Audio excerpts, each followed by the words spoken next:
Assalamualaikum warahmatullahi wabarakatuh. Apa kabarnya anak-anak? Semoga kalian selalu sehat ya. Tetap semangat ya anak-anak meskipun kita belajarnya dari rumah. Nah, di kelas 5 ini kita akan belajar tentang tema 7, yaitu peristiwa dalam kehidupan. Dengan subtema 2, yaitu peristiwa kebangsaan seputar proklamasi kemerdekaan. Sebelum masuk ke pembelajaran, Bapak akan menyampaikan dulu tujuan pembelajarannya. Yang pertama, setelah mengamati dan menyimak teks narasi sejarah peristiwa pembacaan teks proklamasi, peserta didik dapat menyimpulkan informasi yang menarik dengan tepat.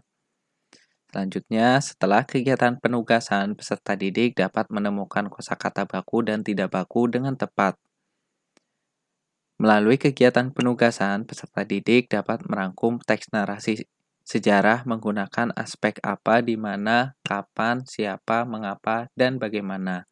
Selanjutnya, melalui kegiatan penugasan, peserta didik dapat menyampaikan rangkuman teks narasi sejarah dengan baik. Selanjutnya, melalui kegiatan percobaan pengaruh kalor terhadap benda, peserta didik dapat menyimpulkan pengaruh kalor terhadap benda dengan tepat. Selanjutnya, setelah mengamati dan menyimak teks kalor mengubah suhu benda, peserta didik dapat menyimpulkan pengaruh kalor terhadap suhu benda dengan tepat. Selanjutnya, setelah menyimak video kedatangan awal bangsa Eropa ke Indonesia, peserta didik dapat menyimpulkan faktor-faktor penting penyebab penjajahan di Indonesia dengan tepat. Yang terakhir, melalui kegiatan simulasi, peserta didik dapat membacakan teks proklamasi dengan intonasi yang tepat. Anak-anak, bangsa Indonesia telah lama dijajah oleh bangsa Barat. Sebelum merdeka, bangsa Indonesia telah dijajah oleh beberapa negara dari negara Barat.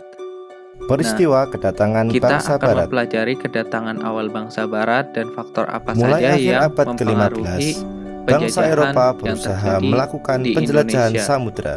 Kita simak bersama Bangsa videonya ya. Eropa yang pernah melakukan penjelajahan dan penjajahan di Indonesia dimulai oleh bangsa Portugis. Peristiwa kedatangan bangsa Barat mulai akhir abad ke-15, bangsa Eropa berusaha melakukan penjelajahan samudera. Bangsa Eropa yang pernah melakukan penjelajahan dan penjajahan di Indonesia dimulai oleh bangsa Portugis. Kapal mereka pertama kali mendarat di Malaka pada tahun 1511. Berikutnya ialah bangsa Spanyol yang mendarat di Tidore, Maluku pada tahun 1521. Kemudian disusul oleh bangsa Inggris dan Belanda. Kapal-kapal Belanda pertama kali mendarat di Pelabuhan Banten pada tahun 1596. Faktor-faktor pendorong penjelajahan samudera antara lain sebagai berikut. Yang pertama adalah adanya keinginan mencari kekayaan. Kekayaan yang mereka cari terutama adalah rempah-rempah. Sekitar abad ke-15 di Eropa, harga rempah-rempah sangat mahal. Harga rempah-rempah semahal emas. Mereka sangat membutuhkan rempah-rempah untuk industri obat-obatan dan bumbu masak. Kemudian faktor yang kedua adalah adanya keinginan mencari kejayaan. Di Eropa, ada suatu anggapan bahwa apabila suatu negara mempunyai banyak tanah jajahan, negara tersebut termasuk negara yang jaya. Dengan adanya anggapan ini, negara-negara Eropa berlomba-lomba untuk mencari tanah jajahan sebanyak-banyaknya. Faktor yang ketiga adalah adanya keinginan menyebarkan agama. Selain mencari kekayaan dan tanah jajahan, bangsa Eropa juga membawa misi khusus. Misi khusus tersebut adalah menyebarkan agama kepada penduduk daerah yang dikuasainya. Tugas mereka ini dianggap sebagai tugas suci yang harus dilaksanakan ke seluruh dunia. Faktor yang keempat adalah perkembangan ilmu pengetahuan dan teknologi. Ilmu pengetahuan dan teknologi berkembang pesat. Contohnya adalah sebagai berikut. Yang pertama, dikembangkannya teknik pembuatan kapal yang dapat digunakan untuk mengarungi samudera yang luas. Yang kedua, ditemukannya mesiu untuk persenjataan. Senjata dapat digunakan untuk melindungi pelayaran dari ancaman bajak laut dan sebagainya. Yang ketiga adalah ditemukannya kompas. Kompas digunakan sebagai penunjuk arah sehingga para penjelajah tidak lagi bergantung pada kebiasaan alam. Setelah kita menyimak video kedatangan bangsa Barat ke Indonesia, kita jadi tahu ya faktor-faktor penyebab penjajahan, yaitu antara lain yang pertama adanya keinginan mencari kekayaan atau gold. Yang kedua adanya keinginan mencari kejayaan atau glory. Yang ketiga adanya keinginan menyebarkan agama atau gospel. Dan yang terakhir perkembangan ilmu pengetahuan dan teknologi. Setelah melalui berbagai rintangan yang dihadapi bangsa Indonesia dalam menghadapi penjajah, sampailah bangsa Indonesia ke depan pintu kemerdekaan Negara Republik Indonesia yang dilaksanakan pada tanggal 17 Agustus 1945 dengan pembacaan naskah proklamasi kemerdekaan.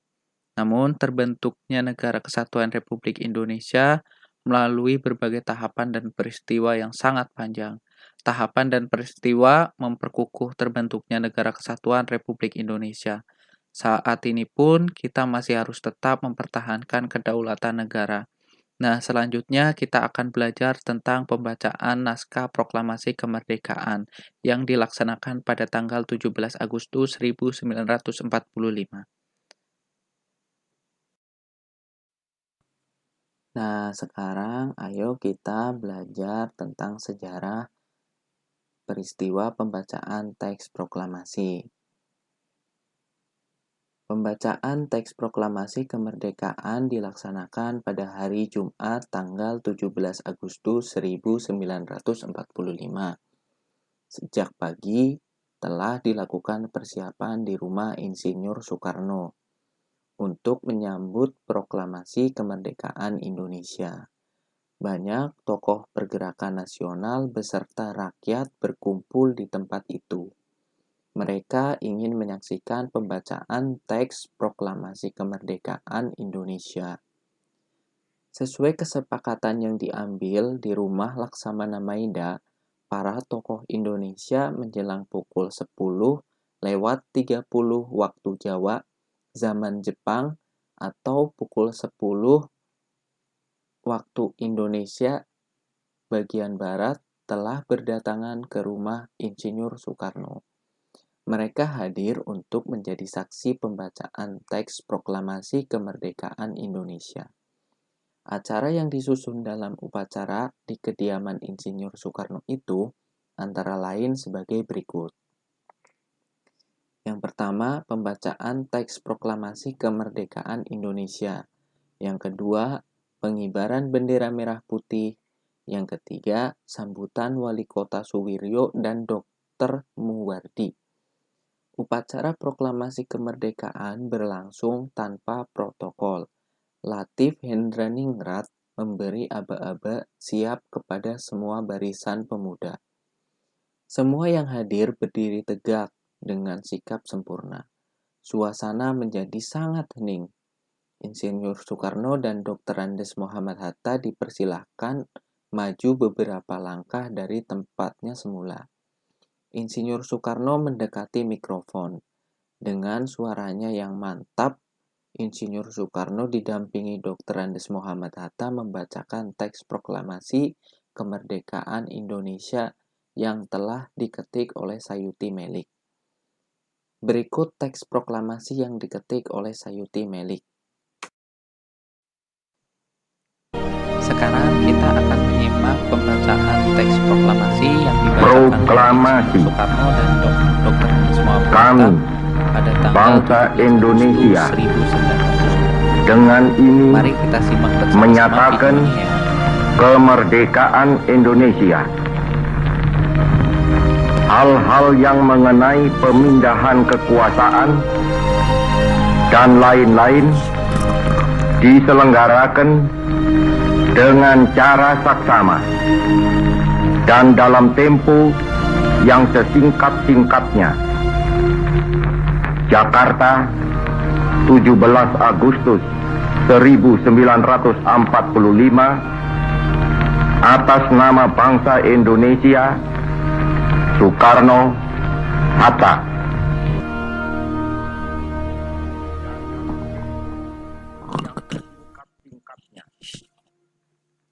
Jakarta, 17 Agustus 1945 atas nama bangsa Indonesia, Soekarno-Hatta.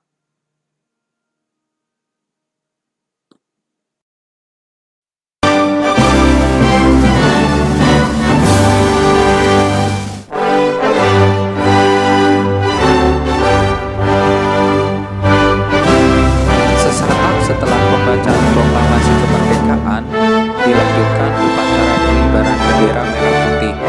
Bendera Sang Saka Merah Putih dijahit oleh Ibu Fatmawati Soekarno. Suhud mengambil bendera dari atas baki nampan yang telah disediakan dan mengibarkannya dengan bantuan Sudarko Latif Indrahita. Kemudian Saka Merah Putih mulai dinaikkan dan hadirin yang datang bersama-sama menyanyikan lagu Indonesia Raya. Bendera dinaikkan perlahan-lahan menyesuaikan syair lagu Indonesia Raya.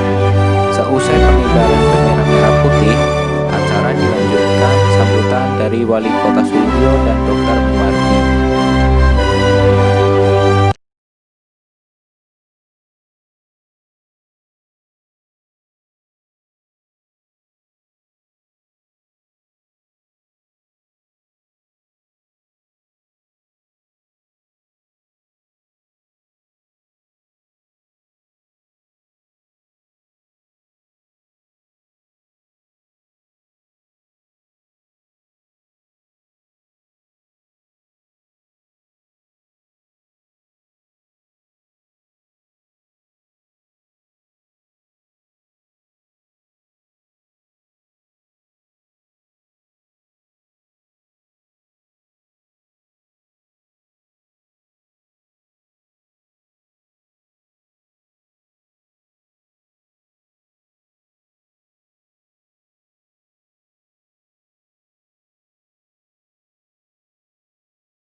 Anak-anak, kita sudah membaca teks secara bersama-sama.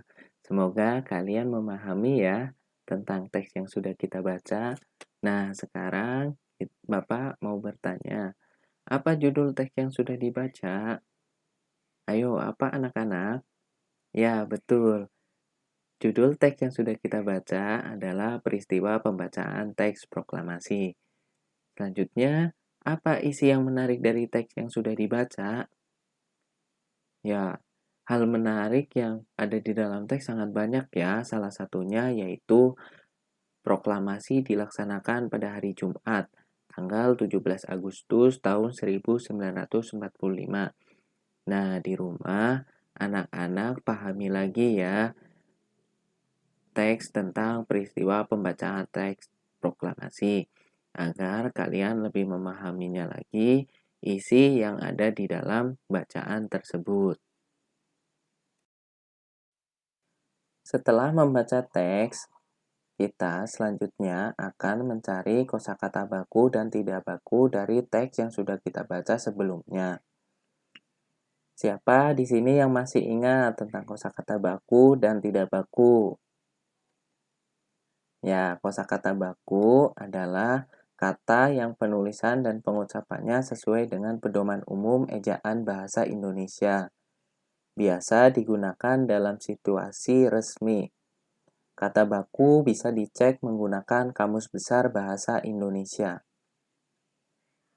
Kosakata tidak baku adalah kata yang penulisan dan pengucapannya tidak sesuai dengan pedoman umum ejaan bahasa Indonesia.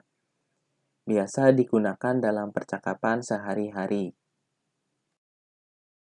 Sekarang kita akan mencari kosakata baku dan tidak baku yang ada pada teks bacaan peristiwa pembacaan teks proklamasi yang sudah kita baca.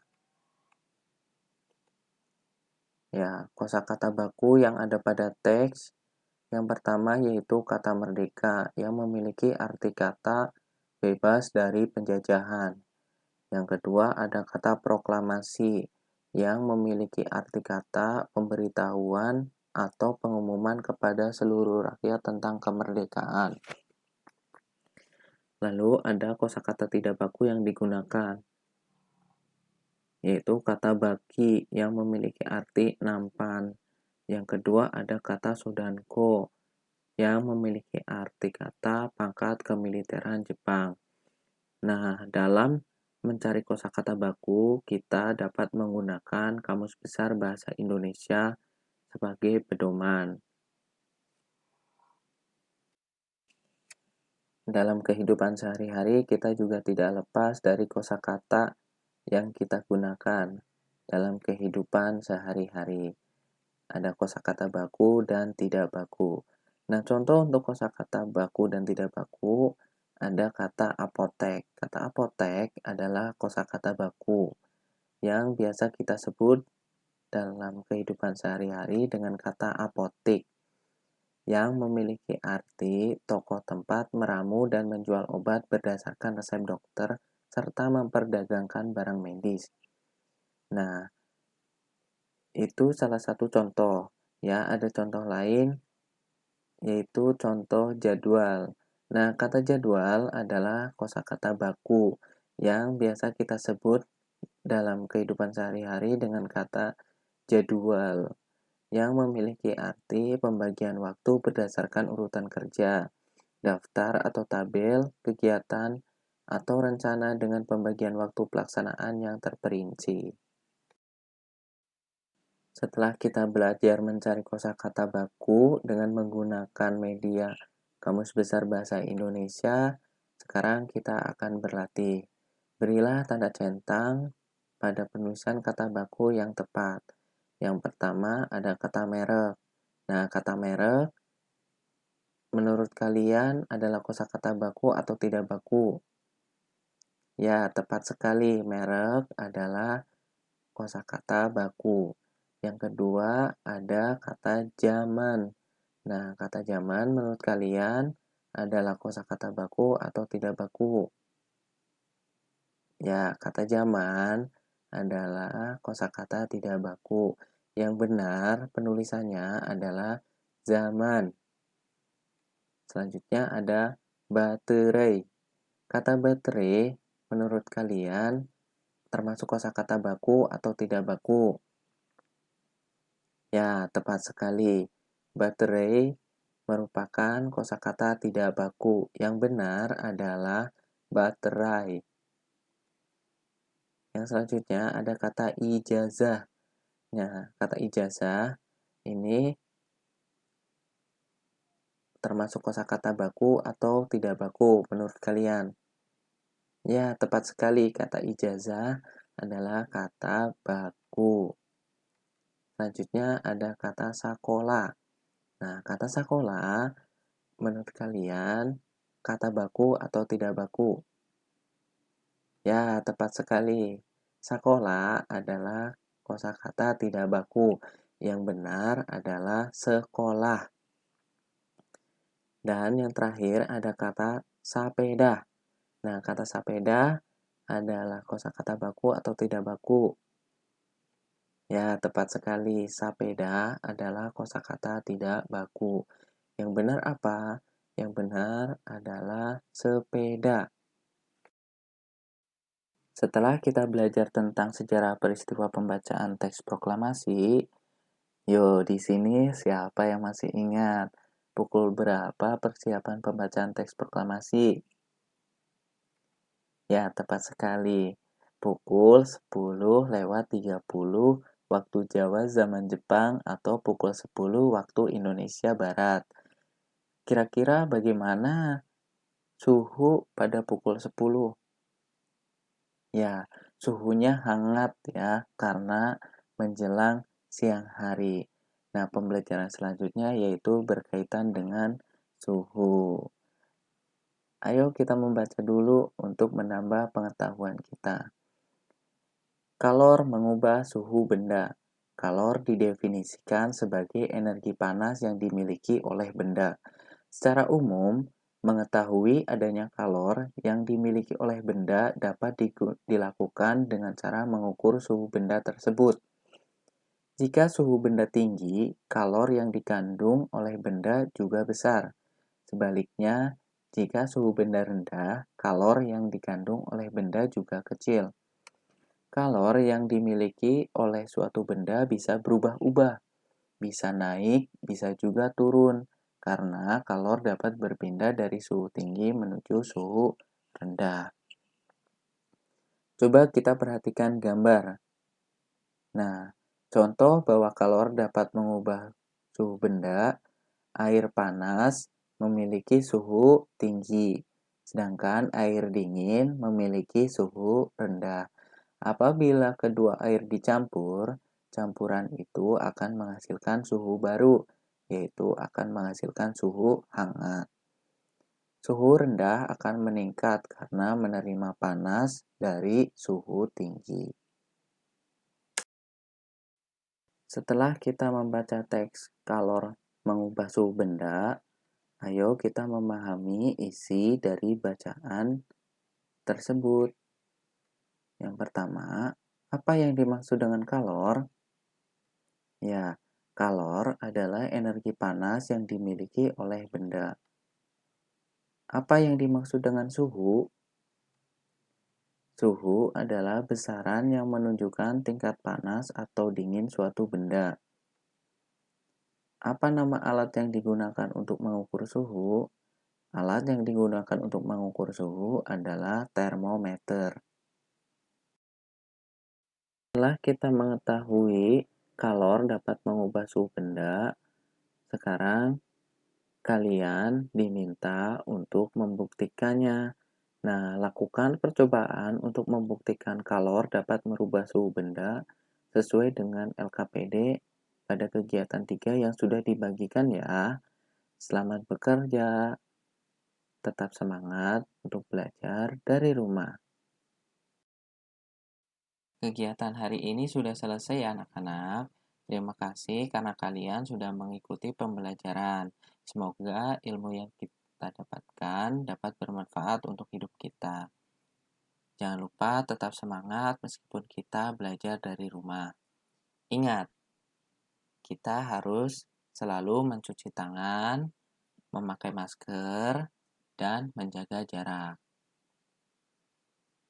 Kita tutup pembelajaran hari ini dengan membaca hamdalah bersama-sama. Alhamdulillahirabbil alamin. Bapak akhiri, wassalamualaikum warahmatullahi wabarakatuh. Sampai berjumpa kembali anak-anak.